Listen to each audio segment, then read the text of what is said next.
Radiation therapy for prostate cancer has been tough.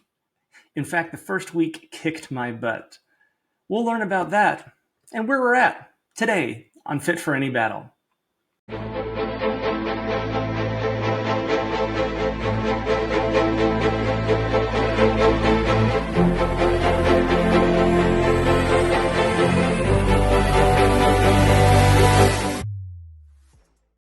Welcome back to the Fit for Any Battle podcast.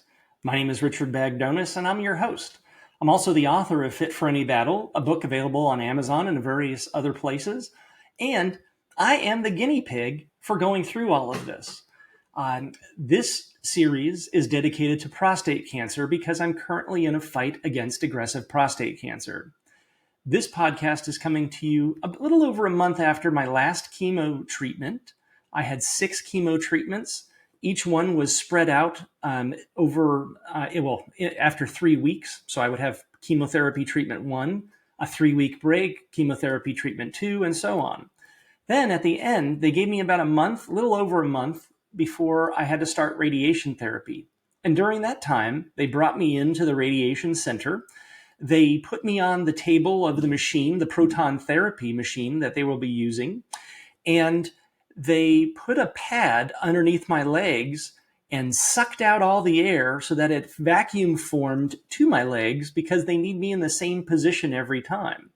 And in fact, they gave me 3 new tattoos, one on each of my hips, and then one pretty much on the scar of where they took out my prostate.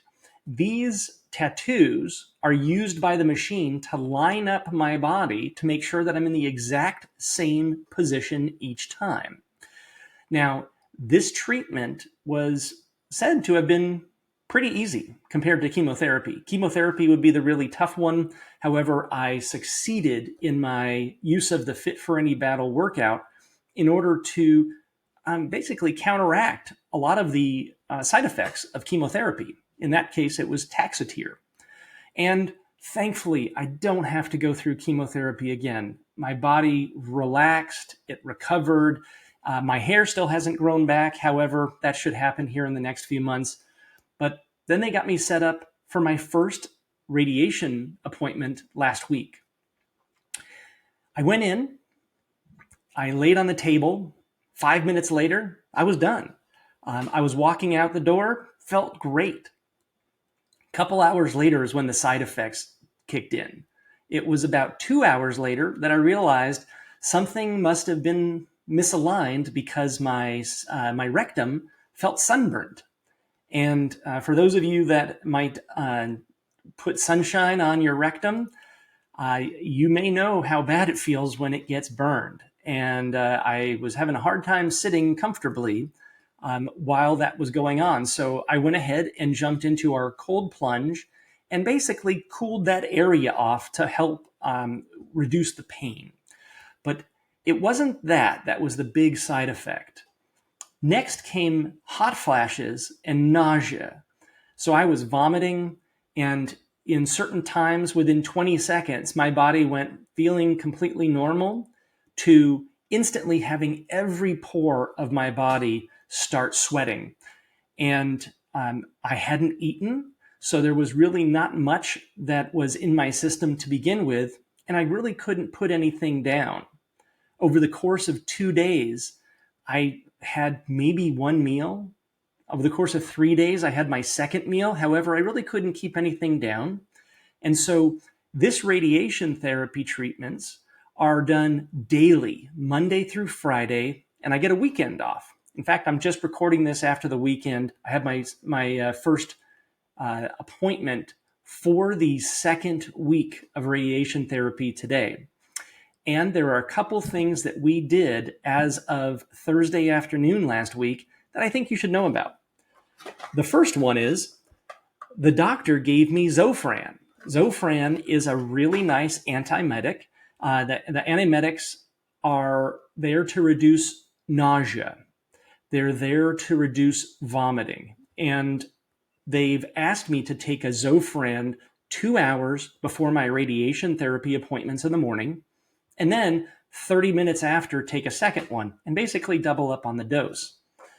The next one that they gave me is a medicine called oxybutamin. Oxybutamin is there to reduce the hot flashes. So if you are watching this with your wife, your girlfriend, your daughter, if they're going through menopause, I know how they feel. The vomiting, the hot flashes, it's no fun. And I can empathize with those that are going through menopause. However, the medications that they're giving me are reducing those symptoms. And so overall, my body is feeling a little better. As I don't have the nausea, I don't have the hot flashes, but what I am suffering from is about a week of not being able to eat. So I'm using this week to gain my strength back. It's been tough. I'm sleeping a lot.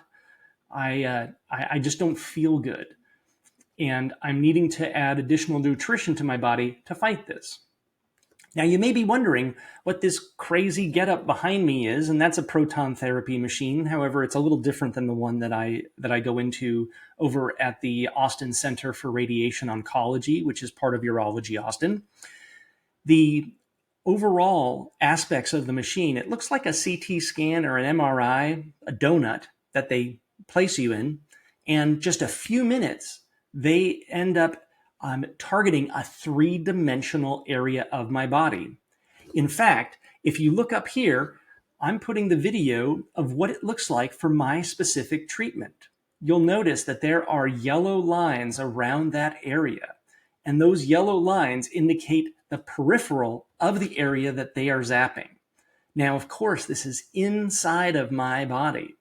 The radiation goes through my skin, goes through the fat layers, goes through various parts of my body, and they can actually deploy the payload of radiation in a very targeted manner. So I don't have any burns on my skin.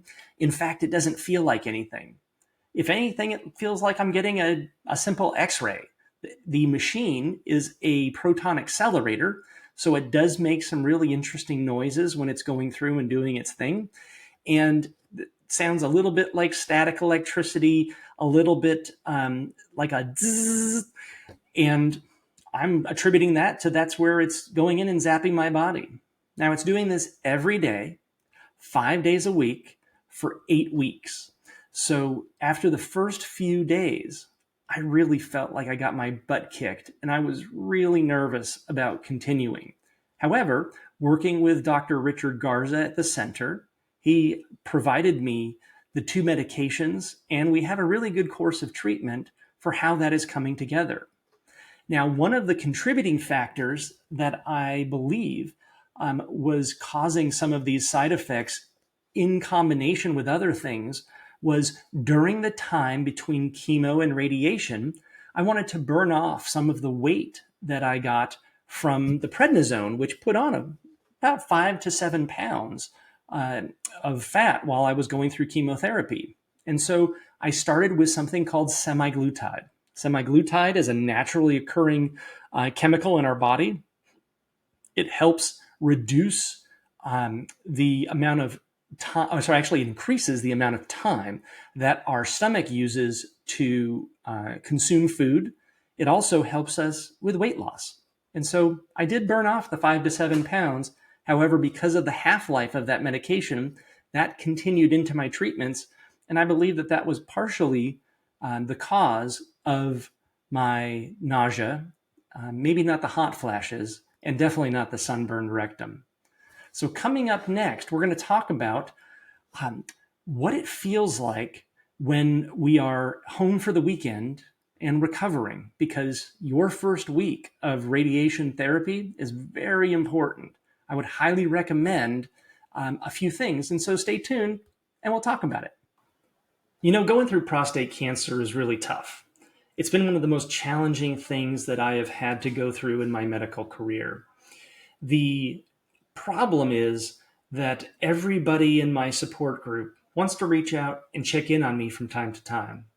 However, what that means is a lot of text messages, a lot of phone calls, a lot of emails, and then people are posting on Twitter and Facebook and other places where I'm just not going to these days. That's where Update Everyone comes in. With Update Everyone, they assign me a telephone number That telephone number is something that I can have people subscribe to by just sending the message hi to that phone number. The way that I got it to them is I sent an email out, or I responded to people that contacted me and said, hey, by the way, send a message hi to this number and you'll be subscribed to my updates. Then each time something changes, maybe I have a new therapy treatment that I have happen, or something is not feeling right, I can send a message to that phone number by sending a text message to it. And the system sends an individual text message to each person that's subscribed. What this means is I only have to go to one place, send one message, and it gets to every single person.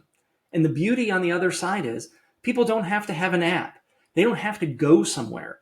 The message just shows up in their text messages. And if they reply, it doesn't go to anyone else. It doesn't even come directly to me.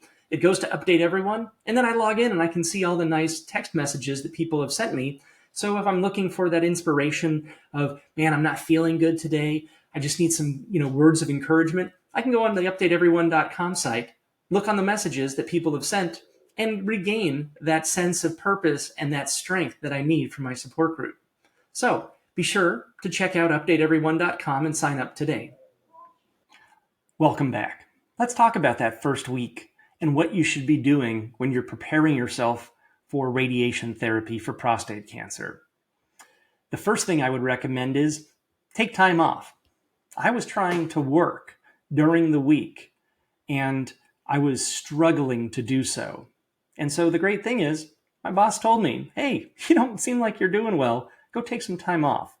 And so I'm off this week. I'm letting my body recover. I'm spending a few hours extra each morning sleeping.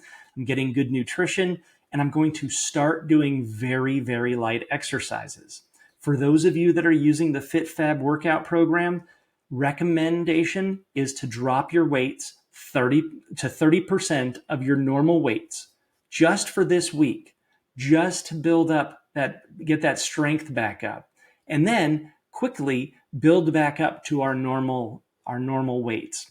Now, I'm going to be doing that this week, and I'm going to be moving up and up. And so each week I'm going to be telling you what adjustments we're going to be doing to the FitFAB workout program in order to compensate for the challenges that radiation therapy has upon us.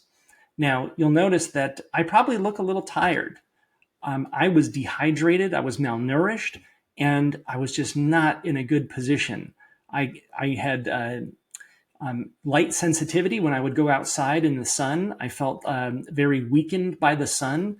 And so this radiation therapy is killing cells in our body, slowly but surely, every week. It's killing cells in our body that are having to, remanufacture themselves. And that means that our bodies are going to be put through a gauntlet of feelings. With the nausea, I had vomiting. I was dry heaving because I couldn't keep anything down. The hot flashes caused my body to expel a lot of water. So the dehydration, I was using Gatorade Zero. I prefer the orange flavor myself because the lemon lime was the first one that came out, and orange was the first time we got something new, and I've loved it ever since. I use the Gatorade Zero that has 0 calories because I'm really looking for those electrolytes. Those are the things that my body is burning, those salts, when it's having those hot flashes. The other thing is I'm using very mild food. I started out with just cereal and almond milk. That didn't give me a lot of nutrition, but my body was able to handle it. It allowed it to smoothly and surely come back to eating, and I started regaining some of my strength. However, the fatigue and the tiredness that comes from the radiation therapy, but also because of the nausea and the hot flashes, means that it's going to take me about a week to get my strength back up. I'm going to sleep a lot, as I said. I'm going to eat healthy food. I'm going to give my body what it needs. And I'd recommend that you watch out and listen for the signals that your body is telling you. If you're tired, lay down and get some sleep. If you need some nutrition, the other day I had a piece of peach, and it was the best peach I'd ever eaten. It helped reduce a headache that I was having. And so before we go to medications, let's look at our nutrition to make sure that we have ample nutrients, the micronutrients that comes with fruits and vegetables. Let's look at lean proteins, carbohydrates, everything that our body needs to be able to not only sustain itself, but also recover from this. I'll be recording another podcast next week to let you know how this week went. And as always, I'd love it if you would click the subscribe button, follow us on your streaming service, and just make sure you check in, because this is going to have 8 additional podcast episodes as we get finished with radiation therapy. Thanks for joining us, and I'll talk to you soon.